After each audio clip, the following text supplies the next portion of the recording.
It was exactly this time last year that I had purchased the ZX-4RR, and today I'll be doing the 1-year ownership review of the bike.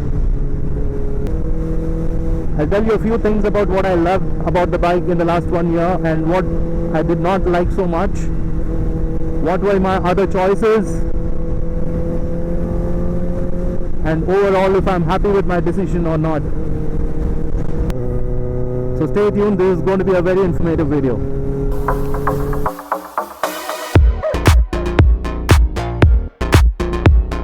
One year and almost 3,000 kilometers later, the ZX-4RR has been a dream to ride. But there are also some flaws that are worth mentioning. If you have been following my journey, you will know that I use this bike for my daily commute. And living in a city like Hyderabad, the traffic situation is as worse as it gets. Today I'll tell you everything, from performance to pain points. This is my honest 1-year review.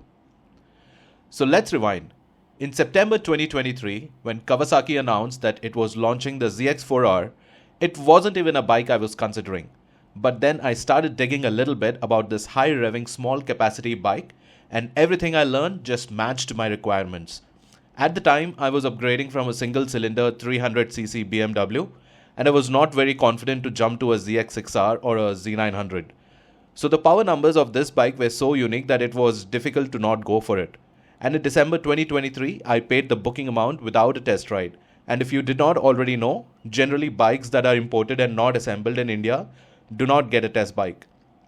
So you basically have to make the decision blindly and pray that the bike turns out to be what they say it is. And that is exactly what I did. Fast forward to June 2024, I got the delivery after a 6 months wait, and the first impressions just exceeded all expectations. The bike did not look like a 400cc in the first place. It could easily be mistaken for a 6R, and man, when I heard that engine sound for the first time, it just blew my mind.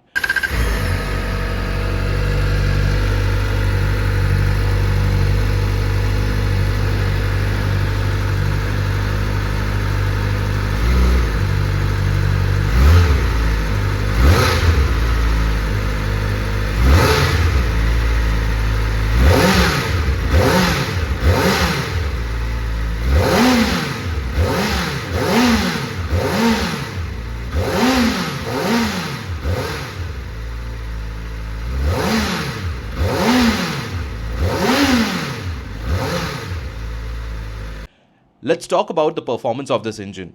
This is a high-revving and a rev-happy machine. If you are riding this in lower RPMs, you are not getting the best out of the engine. The bike comes alive after 5000 RPM, and on open roads, if you are able to go beyond 10,000, you will feel that the bike has completely changed its character. As my daily bike, I do not always get to higher RPMs in city traffic, but every now and then I get to pull some high revs.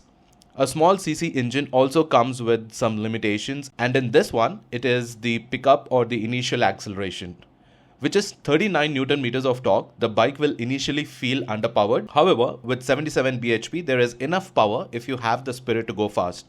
Talking about speed, the unofficial top speed is somewhere around 245 kilometers per hour. The ZX-4RR revs to 16,000 RPM, which means that this bike is a screamer.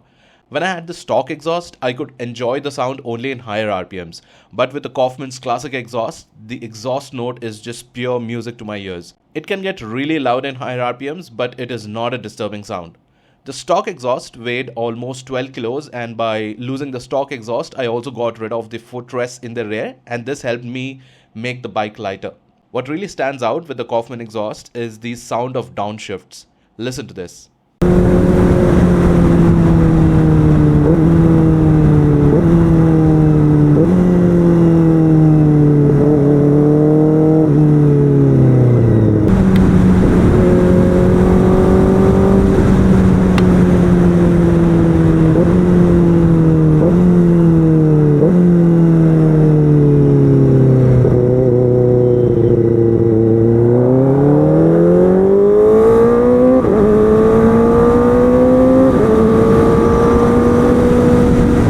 Let's talk about the comfort and the ergonomics of the bike. There is no escaping the fact that this is a proper track bike, and the riding position is quite committed to give you proper control of the bike. Having said that, it is not as aggressive as the riding posture of some big bikes, and you are not fully leaning onto the tank while riding. There is enough room for you to tuck yourself in and get into a sporty riding posture. At the same time, the handlebar is reachable when you want to give your back some rest from riding for a long time. My legs are also in a comfortable position and give me a good grip and control of the bike. I am 5 feet 8 inches tall and I can easily manage the bike. While I am not fully able to flat foot both sides, it is still not a problem for any kind of emergency braking or moving in traffic. Overall, the comfortable riding posture of the ZX-4RR is the reason why it is my daily ride instead of just keeping it for the weekends. When it comes to fuel efficiency, the city ride gives me an average of 15 to 17 kilometers per liter and about 20 kilometers on the highway. Kawasaki recommends a minimum of 75 octane for this bike. I usually use XP100 from Indian Oil. It is a premium petrol, but for a bike like this, I think it is worth it. As for maintenance, the first service costed around 8,000 rupees, excluding the amount charged for accessories fitment. The bike needs a little more than 3 liters of oil for every service. There have been no mechanical issues so far, touch wood. Just the regular chain maintenance kept the bike really smooth. The second service is not due yet. In addition to regular servicing, in the second service, the brake pads will also be changed, so it will cost a bit more than the first service. Talking about accessories, there is a separate video I recently made, so I will not go into a lot of details. I've got a couple of crash protection accessories like the frame sliders, the fork protectors, and I've got some performance accessories like the sporty windscreen and, of course, the aftermarket exhaust. And finally, some accessories for aesthetic purposes only, like the tail tidy and the seat cowl. I've given the links to all these accessories along with the price and other details in the description of my accessories video, so make sure you go check it out. So let me list down the 3 pros and cons of the ZX-4RR from my experience in the last 1 year. Let's start with the pros. First is definitely the sound. Believe me when I say this bike is a head turner. Gets a lot of attention when I ride, especially in higher RPMs when the bike is making that magical inline 4 sound. Second is the riding posture, which is comfortable to use both in city traffic and in a sporty way. Third is the handling of the bike, which is razor sharp and precise. There are no unpleasant surprises in the corners and the bike is very much in control with a decent braking system by Nissan.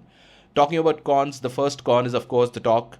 Given the small displacement engine, the torque is on the lower side, so the bike will feel underpowered in lower RPMs. The second downside is the availability of accessories. There is hardly a local brand making accessories for this bike, so it is a costly affair to add accessories to this bike. Most of the accessories you see on this one are purchased abroad. The third con is the headlight, which is not bright enough to give you confidence on not so well lit streets during a ride.